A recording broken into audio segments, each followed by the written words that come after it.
Welcome to PM Pathshala guys. आज हम लेकर आए हैं vision IAS monthly current affair magazine November 2024, जिसमें हमने 2 टॉपिक्स कवर कर लिए हैं, पॉलिटी एंड गवर्नेंस का, इंटरनेशनल रिलेशंस का। आज हम इंटरनेशनल रिलेशंस के शॉर्ट्स कवर करेंगे, साथ ही आज एमसीक्यूज़ होंगे जितने भी हमने टॉपिक्स आईआर के पढ़े हैं उससे रिलेटेड।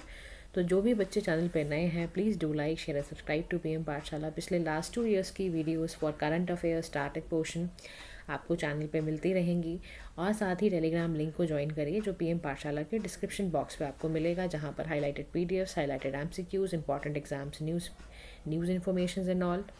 तो उसके लिए आप चैनल से जुड़े रहिए। आज हम डायरेक्टली शॉर्ट्स को शुरू करते हैं, जिसका पहला ही शॉर्ट हम बात करने जा रहे हैं कि पहला ट्राईलेटरल पावर ट्रांजैक्शन इनॉग्रेट किया गया है। समझते हैं कौन सी कंट्रीज़ के बीच में हुआ है ये, और कैसे ये पावर ट्रांजैक्शंस में कौन कौन सी एग्रीमेंट है, कौन कौन सी कंपनीज इन्वॉल्व हैं। तो कह रहे हैं कि इनॉग्रेशन हुआ है पहला ट्राईलेटरल पावर ट्रांजैक्शन, जो कि नेपाल से बांग्लादेश और फिर इंडियन ग्रिड से होता हुआ जाएगा, क्योंकि 3 ट्राई का मतलब होता है कि 3 कंट्रीज इन्वॉल्व हैं इसमें। तो ट्रीपार्टाइट पावर सेल एग्रीमेंट है, जिसमें हमारे देश का NTPC, national thermal power corporation, विद्युत व्यापार निगम, प्लस नेपाल का इलेक्ट्रिसिटी अथॉरिटी और बांग्लादेश का पावर डेवलपमेंट बोर्ड जो है, इन्होंने इसको साइन किया था, ट्रिपार्टाइट पावर सेल। उसी अग्रीमेंट के बेसिस पर ये एक पावर ट्रांजैक्शन का ट्राईलेटरल निकल कर आया है। अब हम इस एग्रीमेंट को देखते हैं। ये एग्रीमेंट जो है ना, पावर ट्रांजैक्शन को फैसिलिटेट करता है। From Nepal to Bangladesh national Indian grid जाएगी, जिसमें हम 40 मेगावाट पावर जो है वो एक्सपोर्ट करेंगे, यानी कि भेजेंगे बाहर। ठीक है। अच्छा, इसमें एक और कमिटमेंट ये जुड़ा हुआ है, क्योंकि देखो पावर से मतलब है तो यानी कि एनर्जी के कोऑपरेशन की बात हो रही है। ध्यान से समझना इस बात को, एनर्जी के कोऑपरेशन की बात हो रही है, तीनों कंट्रीज जो कि कर रही हैं। तो कमिटमेंट ये है कि एनर्जी सेक्टर में सब रीजनल कोऑपरेशन को ज़्यादा से ज़्यादा बढ़ाना है, ताकि कंपनीज़ की जितने भी हैं या जितने भी इकॉनमीज़ हैं वो लिंक हो जाएं, और सभी जितने भी स्टेक होल्डर्स इन्वॉल्व हैं उनको बेनिफिट मिले। ठीक है। तो पहला ऐसा ट्राईलेटरल पावर ट्रांजैक्शन किया जा रहा है। अब हम समझते हैं सेकंड जो हमारा टॉपिक है शॉर्ट्स का, उसको देखते हैं।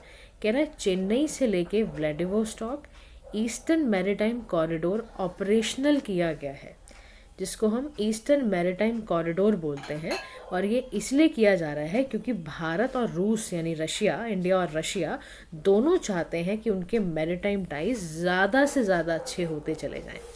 अब ईस्टर्न मैरीटाइम कॉरिडोर कब आया, कैसे बना, देखते हैं। ये इन्विजन किया गया था जब ड्यूरिंग एक ना फोरम चल रहा था, ईस्टर्न यूरो इकोनॉमिक फोरम चल रहा था 2019 में व्लादिवोस्टॉक, रशिया के अंदर। अब इसमें कोशिश पता है क्या हो रही है, एक सी रूट डेवलप किया जा रहा है इंडियन पोर्ट ऑफ चेन्नई से लेके व्लादिवोस्टॉक से लेकर, और ये नॉर्थ ईस्ट एशिया की तरफ ये बेसिकली होता हुआ जाएगा। ये डिस्टेंस कवर करेगा 10,300 का। समझो, जो ये कॉरिडोर बनाया जा रहा है, ये जो बनाया जा रहा है, इसमें 10,300 किलोमीटर का डिस्टेंस कवर करेगा, जिसमें कुछ सी आएंगे, पासेस आएंगे। तो पासेस में जैसे सी ऑफ जापान है, साउथ चाइना सी है, मलक्का स्ट्रेट है, ये पासेस यहाँ से कवर होते हुए जाएंगे।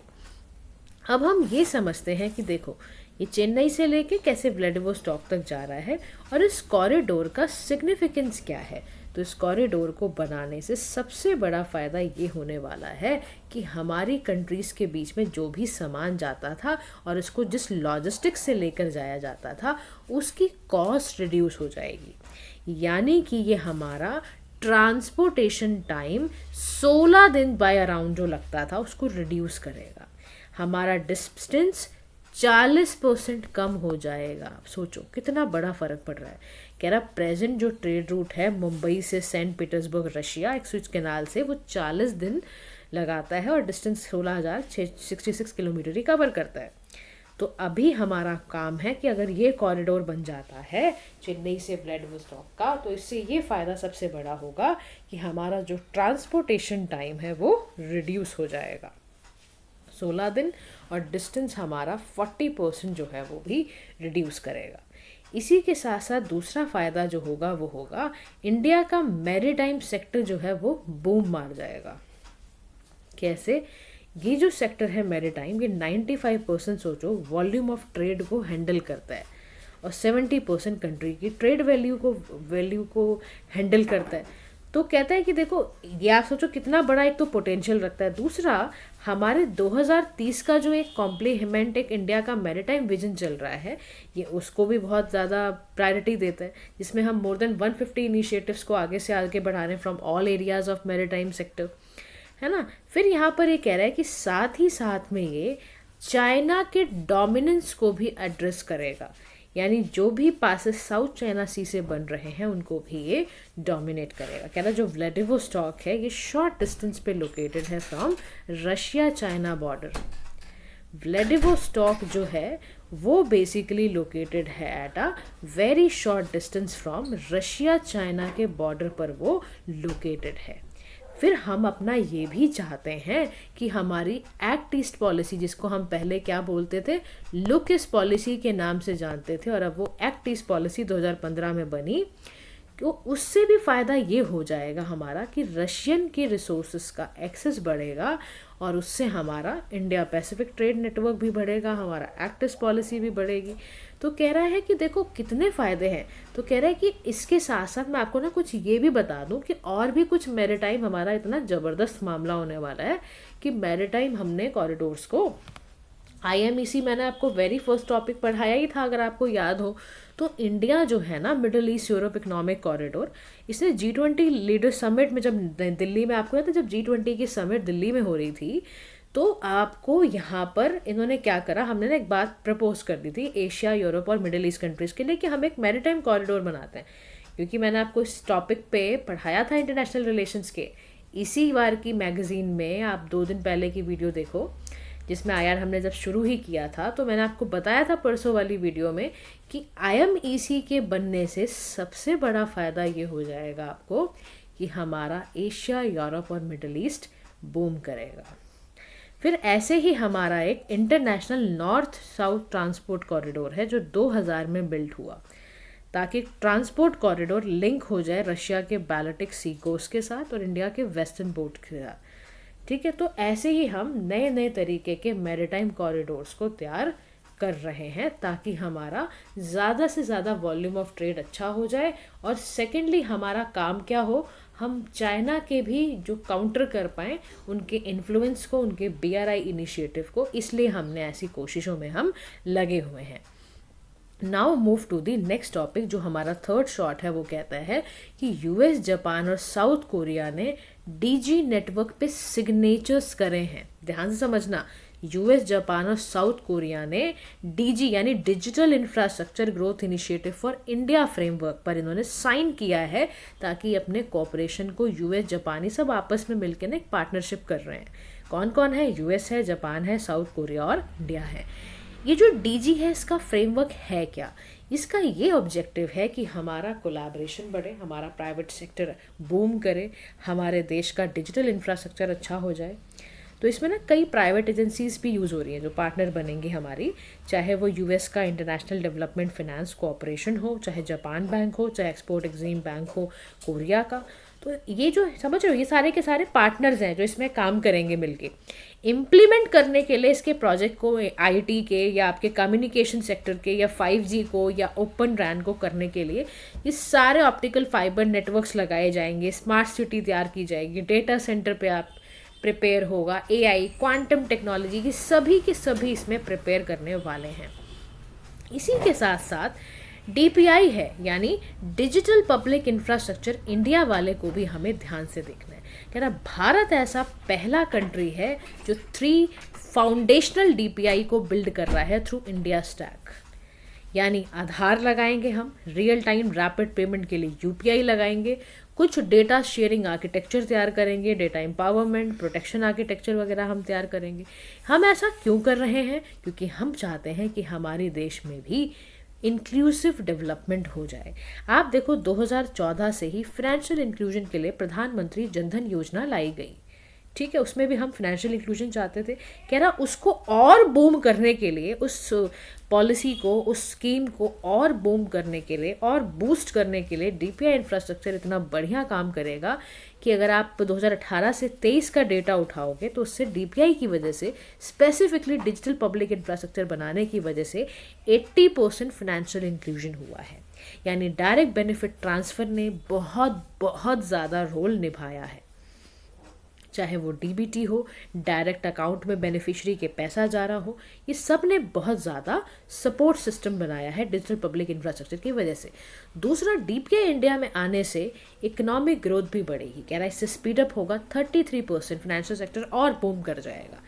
इमिशन का भी इवन आप मानोगे कितना इन्वायरमेंट को फ़ायदा देगा। डीपीआई यानी digital public infrastructure climate sector में 5 से 10 हजार साल का, मतलब 5 to 10 ईयर्स का इमिशन को कंट्रोल करेगा। कार्बन ऑफसेट करना, ट्रेडिंग करना, लैंड मैपिंग करना, वेदर इंफॉर्मेशन मॉनिटरिंग के लिए भी बहुत ज़्यादा फ़ायदा करेगा। अब इंडिया का एफर्ट देखते हैं हम ग्लोबलाइजिंग डीपीआईस करने में। तो यूएस इंडिया का जो ग्लोबल डिजिटल डेवलपमेंट पार्टनरशिप है, इसमें रिस्पॉन्सिबल तरीके से टेक्नोलॉजीज़ का एशिया अफ्रीका में लेकर आना, G20 का सिस्टम, जैसे इंडिया का G20 लीडरशिप जो है उसमें डिज़ाइनिंग करना, ये सारे एफर्ट इंडिया कर रहा है डिजिटल पब्लिक इंफ्रास्ट्रक्चर को ग्लोबलाइज करने के लिए। चाहे सेटअप तैयार करना, होस्ट डीपीआई, फोकस टूल्स का, रिसोर्सेज का, ये सभी के सभी काम किए जा रहे हैं ताकि अच्छे से अच्छे जो है वो डीपीआई क्रिएट हो पाए। सेकंड है हमारा इंडिया का, देखो नेक्स्ट हम समझते हैं शॉर्ट, जिसमें बोलता है कि ना इंडिया और कैरिकॉम क्या होता है। कैरिकॉम बेसिकली एक पार्ट है, समिट हुआ है जो कंक्लूड हुआ है गुयाना में। इंडिया ने 7 की प्लेयर्स दिए हैं अपने कैरिबियन कंट्री, जिसको हम कैरिकॉम बोलते हैं, कैरिबियन कम्युनिटी के साथ भारत ने अपने टाइज को और स्ट्रॉन्ग करने के लिए 7 की प्लेयर्स बताए हैं, 7 की पिलर्स को क्रिएट करा है। और वो पिलर्स कौन से हैं? 7 पिलर्स वो है आपके capacity building, agriculture, food security, renewable energy, climate change, innovation, ये सारे के सारे यहाँ पर बने हुए हैं। तो पहला एवर जो कैरिकॉम समिट हेल्ड हुआ वो हुआ था 2019 में हुआ था। 2019 में कैरिकॉम कम्युनिटी ने ये बेसिकली क्रिएट करके दिया था। ठीक है, तो कैरिकॉम का मतलब ध्यान रखना है, C for capacity building, A for agriculture, food security agriculture के साथ ही, R से रिन्यूएबल एनर्जी, I है ना climate change, innovation, technology, trade, ये सारा का सारा इसमें हो रखा है। और पहली ऐसी समिट 2019 में हुई थी। अब जो कैरिकॉम है ना, ये रीजनल ऑर्गेनाइजेशन है कैरिबियन कंट्रीज़ की, जिसमें कि 1973 में ही बनाया गया ताकि कंट्रीज़ आपस में मिलकर इकोनॉमिक इंटीग्रेशन और कोऑपरेशन को प्रमोट कर सकें। तो कैरिकॉम में कितनी कंट्रीज़ हैं? कैरिकॉम में 21 कंट्रीज़ हैं, 15 इसमें मेंबर स्टेट्स हैं, 6 इसमें एसोसिएट मेंबर्स हैं। क्या है इसमें? 6 एसोसिएट मेंबर हैं, 15 इसके अंदर मेंबर स्टेट हैं। चाहे वो एंटीगुआ हो, बरबुडा हो, बहामास हो, ये सभी इस मेंबर का पार्ट हैं। अब कैरिकॉम का भारत में क्या सिग्निफिकेंस है? तो पहला सिग्निफिकेंस है पार्टनरशिप इन मल्टीलेटरल फोरम्स। तो बहुत सारी जो कैरिकॉम कंट्रीज़ हैं, एंटीगुआ है, बरबुडा है, वो इंडिया की पोजीशन इंटरनेशनल फोरम पर बहुत ज़्यादा सपोर्ट करते हैं। मतलब हमको सपोर्ट किया जा रहा है परमानेंट मेंबरशिप के लिए। फिर सेकंड चीज़ क्या फ़ायदा करती है? साउथ साउथ कोऑपरेशन बढ़ता है। जो कंट्रीज़ हैं फ्रॉम ग्रुप्स, वो थर्ड वॉइस ग्लोबल, आप समझते हो ना, ग्लोबल साउथ की कंट्रीज़ को बहुत अभी ज़्यादा प्रमोट किया जा रहा है रिसेंटली। फिर डिफेंस के एक्सपोर्ट भी, यानी रिसेंटली जो हमारा हिंदुस्तान एरोनॉटिक्स लिमिटेड है उसने 2 डॉर्नियर 228 प्लेन्स गुयाना को दिए हैं। फिर क्लाइमेट एक्शन की अगर बात करें, एनर्जी सिक्योरिटी की बात करें, तो आपको बहुत जान के खुशी होगी कि सूरीनाम ने ISA ज्वाइन करा है, इंटरनेशनल सोलर अलायंस को ज्वाइन करा है, जो भारत का एक बहुत मुख्य इंटरनेशनल ऑर्गेनाइजेशन है जो गुरुग्राम में सिचुएटेड है। एंड दूसरा है ये गेटवे है हमारा लैटिन अमेरिकन कंट्रीज़ के लिए। तो डिज़ास्टर रेजिलियंस का प्रोग्राम हो, इंडियन डायस्पोरा, आप तो ना ट्रिनिडेड एंड टोबैगो में बहुत सारे इंडियन डायस्पोरा यानी भारत के बहुत सारे वहाँ पे नागरिक रहते हैं। तो उस दृष्टि से कैरिकॉम भारत के लिए बहुत ज़्यादा इम्पॉर्टेंट है, चाहे वो डिफेंस की बात हो, चाहे वो क्लाइमेट एक्शन की बात हो, चाहे वो डिज़ास्टर रेजिलियंस हो, चाहे वो गेटवे बना हो लेटिन अमेरिकन कंट्रीज़ के लिए। उन सभी चीज़ों के लिए ही हमारे लिए कैरिकॉम कंट्रीज़ बहुत ज़्यादा इम्पॉर्टेंट हैं। नेक्स्ट हमारा शॉट आता है ADDM+ से रिलेटेड। इसमें क्या है, आसियान डिफेंस मिनिस्टर्स हैं जो मीटिंग प्लस के लिए मिले हैं, यानी 11th ADMM+ जो रिसेंटली वियतनाम लाओ PDR में हुआ। देखो, हम जानते हैं आसियान में 10 मेंबर स्टेट्स और 8 डायलॉग पार्टनर्स हैं। डायलॉग पार्टनर्स कौन कौन हैं? ऑस्ट्रेलिया है, चाइना है, India, Japan, New Zealand, Republic of Korea, Russia and US। ये 8 इसके डायलॉग पार्टनर हैं, 10 इसमें मेंबर स्टेट हैं।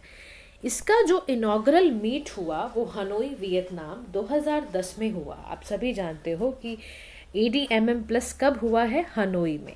देखो ध्यान रखना, आसियान का क्रिएशन जो था वो 1967 का पार्ट है, बैंकॉक डिक्लेरेशन से हुआ था। 5 फाउंडिंग मेंबर्स के नाम आपको कमेंट सेक्शन में लिख के बताने हैं कि 5 कौन से मेंबर्स हैं।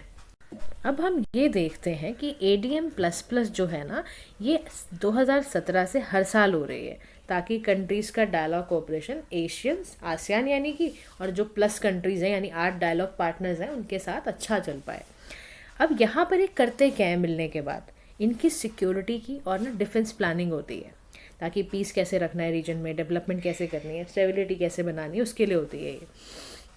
इनका 7 एरियाज़ में ना फोकस होता है। मैरीटाइम सिक्योरिटी हो, काउंटर करना हो टेररिज्म को, पीस कीपिंग ऑपरेशन को, मिलिट्री मेडिसिन को, साइबर सिक्योरिटी को, इसके लिए इसको तैयार किया जाता है। ठीक है, तो this is about ASEAN defence ministers. ठीक है, move to the next topic जिसका नाम है इंडियन केमिकल काउंसिल ने OPCW हेग अवार्ड को जीता है।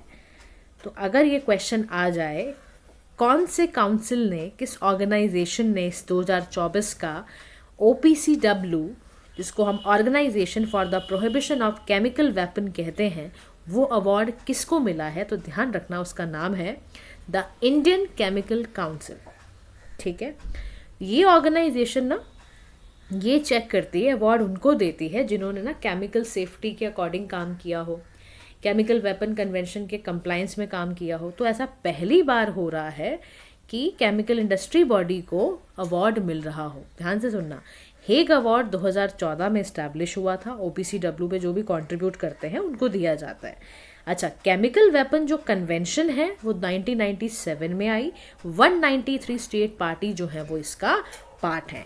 इंडिया, ध्यान रखना, इंडिया ओरिजिनल सिग्नेटरी है। जब शुरू में ये आया तभी इंडिया इसमें आ गया था। तो जो जीता है इंडियन केमिकल काउंसिल, ये मुंबई में हेडक्वार्टर्ड है, 1938 में आ गया था। सपोर्ट करता है, ड्राइव करता है इंडिया के केमिकल इंडस्ट्री को, और एपिक्स नेशनल बॉडी है ये। ठीक है, सभी केमिकल इंडस्ट्रीज को रिप्रेजेंट करता है। अच्छा, what is the aim of this basic organization? देखो, इसका काम पता है क्या है, कि अवार्ड वगैरह क्यों देते हैं? ताकि ना एलिमिनेट हो क्या, entire weapon of mass destruction को रोकने के लिए, सबको समझाने के लिए कि ना बहुत ही लिमिटेड यूज़ करना है, सही यूज़ करना है, और डेवलपमेंट, प्रोडक्शन, ये सब बंद या कम ही कर दो। आप बंद करने की बातें हो रही हैं यहाँ पर। देखो, आप ये समझ रहे हो कितनी ज़्यादा इस पर फोकस किया जा रहा है कि केमिकल वेपन्स को यूज़ नहीं करना है। तो इम्प्लीमेंटिंग बॉडी इस पे OPCW होती है, जो वर्ल्ड को फ्री करना चाहती है केमिकल वेपन से। इवन आपको पता है OPCW को ना नोबेल पीस प्राइज़ मिला था 2013 में। तो केमिकल वेपन क्या है? वो केमिकल जो आप यूज़ करते हो, किसी को इंटेंशनल डेथ देनी हो, है ना, प्रॉपर्टी को टॉक्सिक करना हो, तो डिवाइस में लगा दिया उसको ताकि मर जाए ये व्यक्ति, या टॉक्सिक केमिकल मिला दिया, कुछ भी ऐसा करने के लिए। इम्प्लीमेंटेशन भारत में कौन करता है OPCW की गाइडलाइंस को? तो national authority chemical weapon convention है जो इसको करती है, और ये 2000 में ही अपने कन्वेंशंस के अकॉर्डिंग इसको क्रिएट कर दिया गया था, NACWC को। ठीक है जी, चलो मूव टू द नेक्स्ट आपका शॉर्ट, जिसमें है Cairo call to action. Cairo call to action, Cairo कहाँ पर है? इजिप्ट का कैपिटल है, आप सभी जानते हैं।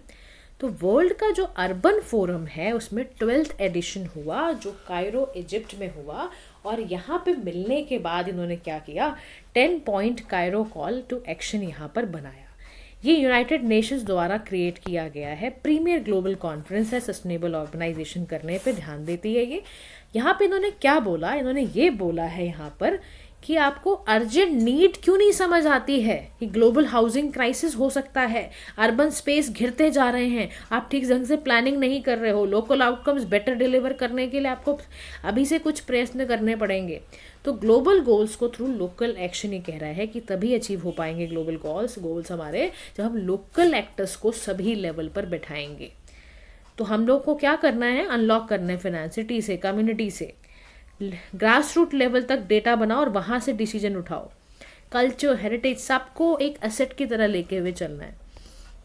और आपका नेक्स्ट है international cooperative alliance and global cooperative conference हुई, वहाँ पर ऑर्गेनाइज किया गया, it's been organized in India for the first time.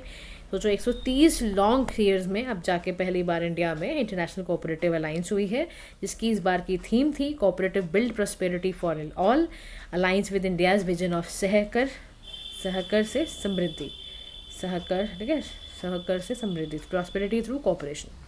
ICA 1995 में लंदन में क्रिएट हुआ था, ग्लोबल ऑर्गेनाइजेशन है, 306 इसके मेंबर ऑर्गेनाइजेशन एक्रॉस आपका समझो 105 कंट्री से आ रहे हैं। एपेक्स बॉडी है, ये चाहती है कोलैबोरेट कर कोऑर्डिनेटेड एक्शन में सभी ग्लोबल प्लेटफॉर्म चलते चले जाएं। लास्ट हमारा है शॉर्ट जो है वो है ट्रीटन आइलैंड पे। तो रिसेंटली सैटेलाइट इमेजरी ने ये रिवील करा है कि सिग्निफिकेंट मिलिट्री बिल्डअप हम करेंगे और ये चाइना करेगा ऑन ट्रीटन आइलैंड। ट्रीटन आइलैंड की लोकेशन ध्यान में रखिए आप, ठीक है, ईस्ट एशियन कंट्रीज़ के आसपास है, पैरासल आइलैंड में लोकेटेड है, साउथ चाइना सी में है जो कि, और इसको हम जिशा आइलैंड इन चाइना भी बोलते हैं। इफ़ेक्टिवली इसको कौन कंट्रोल करता है, चाइना, और क्लेम इसको वियतनाम और ताइवान दोनों ही करते हैं। चाइना ने आपको पता ही है पैरासल में अपना कंट्रोल ले लिया है साउथ वियतनाम से, क्योंकि वहीं पर इनका नेवल क्लैश आपको 1974 का अगर याद हो तो ये लड़ाई तभी से चल रही है। तो चाइना ने पूरा कंट्रोल कर रखा है पैरासल आइलैंड पर, मिलिट्री बिल्डअप कर रहा है ये अपना, ताकि चाइना की जो स्ट्रैटेजी है ना कि घेर लो चारों तरफ से कंट्रीज़ को और मिलिट्री डोमिनेंस एक्सरसाइज करना साउथ चाइना सी पर, उसी के चलते ये इस आइलैंड पर अभी काफ़ी ज़्यादा बिल्डअप करने की कोशिश कर रहा है, ठीक है। तो ट्रीटन आइलैंड ध्यान रखना है, it is situated located in the Paracel South China Sea, ठीक है। चलो गाइस, अभी आज के लिए इतना ही, ठीक है। अभी हम ना फटाफट से अपने MCQs भी देख लेते हैं।